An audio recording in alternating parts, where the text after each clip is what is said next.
What if I told you that if you stood in the middle of Hong Kong, one of the world's most densely populated cities, you would be in direct sight of a secret pirate base? Welcome to Devil's Peak.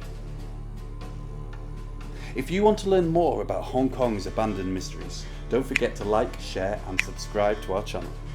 You're joining us on another sweaty Hong Kong hot day as we're climbing Devil's Peak, a peak known for a history of piracy. I haven't quite done any cosplay for this, but I think the beard is working well. And we're at the bottom of the peak here, already getting hot and sweaty. The great thing about Devil's Peak, this hike, it seems to be the easiest yet most rewarding hike that you can do. It's not long, it's an hour, it's not so high, but it gives you beautiful views and we're going to be seeing them soon. This peak is really accessible from Kowloon, but I'm coming from the Tseung Kwan O side. Now a few weeks ago it was International Women's Day, and not many people know that this peak here is named after one of the most badass women I think I've ever read about walking this earth. The peak looks over the Lei Yue Mun channel, and it's been an important hill, so we're going to learn about how it got its name and why this woman was so badass. Her name is Ching Shih, and she was a leader of the Red Flag Pirate Fleet, the biggest pirate fleet to ever set sail on any ocean, anywhere. If World War II is your thing, later I'm going to be telling you what the Japanese did to this pirate base. Now Ching Shih wasn't just a good female pirate leader. This lady was so badass that she's hailed as arguably the greatest pirate leader ever. Her fleet terrorized the South China Sea, from Vietnam to Guangdong, poaching and preying on ships from the British, Portuguese and Qing Dynasty empires. At her height she controlled 80,000 men, and I mean control. I'll talk more about that in a little while. In comparison, the famed Blackbeard had only 300 men. What a loser. And of course she needed a base, and where better to put her fleet than in Hong Kong, a small fishing village at the time, just 15 miles away from the Pearl River Delta, the European trading gateway into China. With these mountainous hills and thick jungle giving the perfect cover, Hong Kong quickly became the pirate capital of the South China Sea, and became so important to Ching Shih that she placed her adopted son and now husband? Yeah, it turns out they did it Alabama style, in charge of the most strategic point.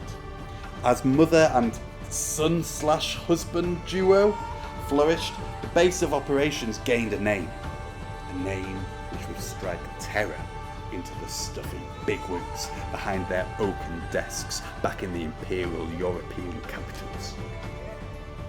Devil's Peak. I mean, what would you call your secret pirate base? Let me know in the comments. What would you call it, Pucci? And suddenly we've gone from paved pathway to a trail. And trails have an incredible, unwritten history. Who knows when this trail was started? Could it have been started by a pirate 200 years ago, running up to the top of the hill to look at the flag on the sails of a ship that were about to attack? Remember I told you she controlled her men? Well, despite marrying her son, Ching Shih instilled a code of conduct in her pirate fleet. Breaking this code would result in an instant beheading. And among the rules of that code, if for example a pirate wed a female captive, he must be faithful to her or forfeit his life. Pretty woke for 1805. Also, if a pirate had consensual sex with one of their captives, the pirate was beheaded and the woman he was with had cannonballs attached to her legs and thrown over the side of the boat. Okay, not so woke, but it was a pirate's life. You'd expect a hill like Devil's Peak to have some secrets. And here, amongst police cordons, we found a little cave. Let's go in and see what's in there.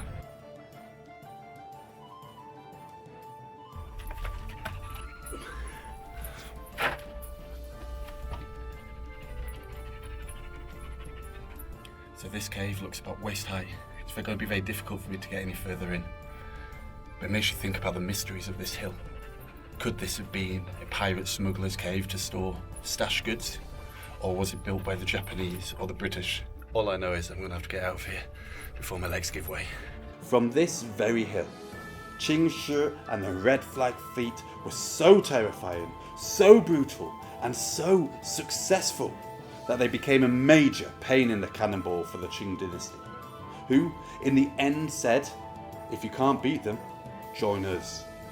That's right, Ching Shih was such a badass that the only way the humongous Qing dynasty could deal with them was by making her and her husband's son officers in their own Qing dynasty navy. The more I read about this lady, the more I love her. But I'm just a dude, and you're just a dog. So why don't you let me know who you think is a badass female role model? Put down a name in the comments. Remember I said I'd tell you about what the Japanese did to this place? Well, we can't talk about the Japanese in Hong Kong in World War II without first mentioning the British. As you may know, after the Second Opium War, Britain was given Hong Kong and the surrounding areas as a base of operations.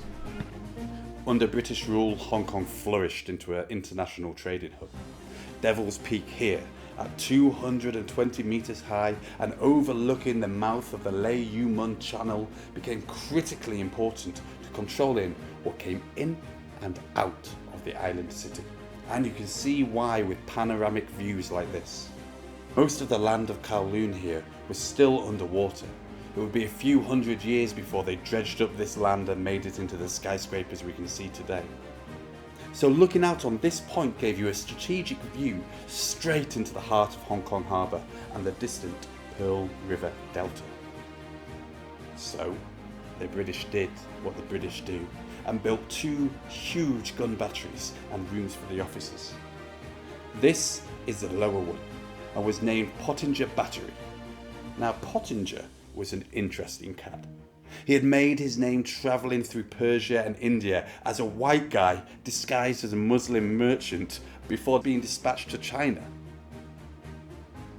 His mission here shows exactly why Devil's Peak and Hong Kong was so important to the British.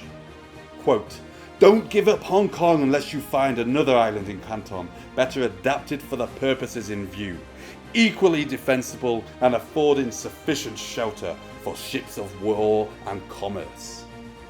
Well, with those words, you can see why they loved it.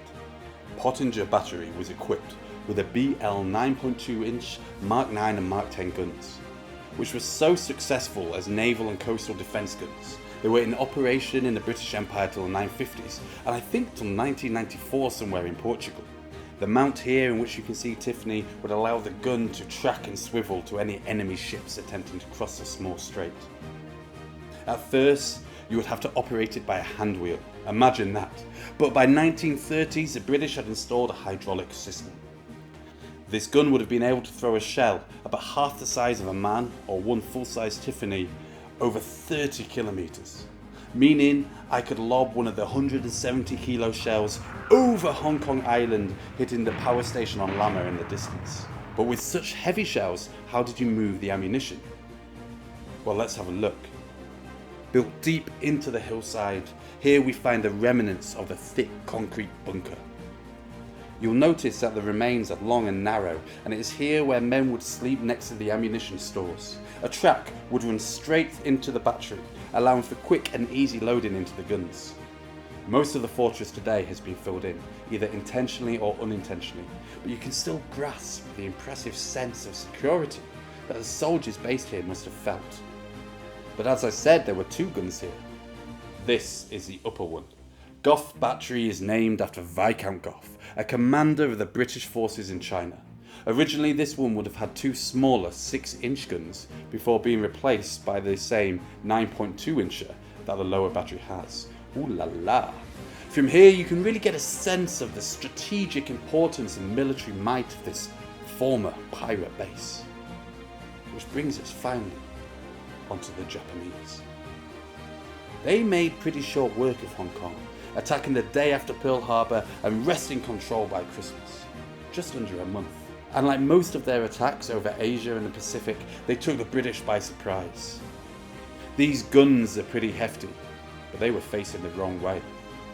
The British had always prepared Hong Kong from an attack from the sea. After all, a couple of enemy destroyers with their huge guns could make life pretty difficult by shelling the island. That's why in 1936, 5 years earlier than the Japanese attack, they took the guns from Devil's Peak and moved them to the south side of Hong Kong Island. The Japanese, however, attacked from the north, over land, through China, through Kowloon. They broke through the thin defences in Kowloon, over an aptly named lane, Gin Drinkers Lane. The British forces needed to buy time to retreat to the island and man the fortifications to repel an attack, so it was left to the Rajput Regiment to hold Devil's Peak. The British didn't think that Hong Kong was under threat of attack, so there was a small number of forces here, mainly Commonwealth forces from Canada and India. The Japanese were even surprised by the speed of their own advance, so they started raining down shells 24/7 on the peak, while the remainder of their troops filled into Kowloon. The Rajput Regiment harried the Japanese forces with the little firepower they had, drawing their attention away from the British forces scurrying over the water to the safety of the island. Now you might wonder why in a good emplacement you have zigzagged walkways. Well, you can imagine a good emplacement would be a great target to throw some shells at, and putting these zigzags into where people are walking would contain the blast of the shell if it had landed a direct hit. Finally, on the night of the 13th of December, under the cover of darkness, the Rajput Regiment slipped away to the island, and in doing so, abandoned Devil's Peak to the Japanese. The British tried putting up more of a fight in Hong Kong Island, but the Japanese used the strategic location of Devil's Peak and the narrow Lei Yue Mun gap to flood the island with both shells and men.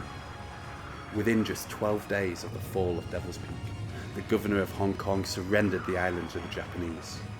It was Christmas Day. Once again, the strategic location which had served Ching Shih so well was vital for the Japanese in taking Hong Kong Island. The final quirk of this hill is a modern one. One side of it today is studded with rows and rows of graves, serving as one of Hong Kong's biggest cemeteries. A beautiful final resting place for souls to watch over the Lei Yue Mun gap. You can't help but wonder why this peak has such a long and complex relationship with death. Maybe it's a name. Devil's Peak.